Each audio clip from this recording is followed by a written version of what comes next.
Kinagabihan, si Fiang naman ang nalagay sa alanganin sa naganap na eviction. Oras na para magdiwang ka because you are safe tonight.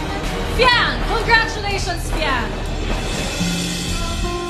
Kuya, nalungkot ako kasi si Ate Jolie is one of a kind na babae. Sobrang, wala na kaming mainhin sa bahay ng sobrang soft girl.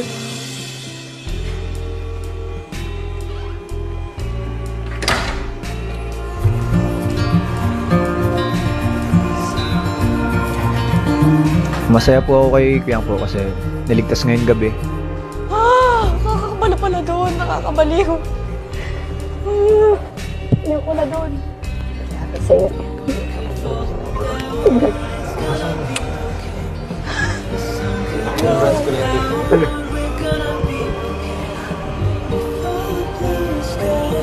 Sabi na sa'yo.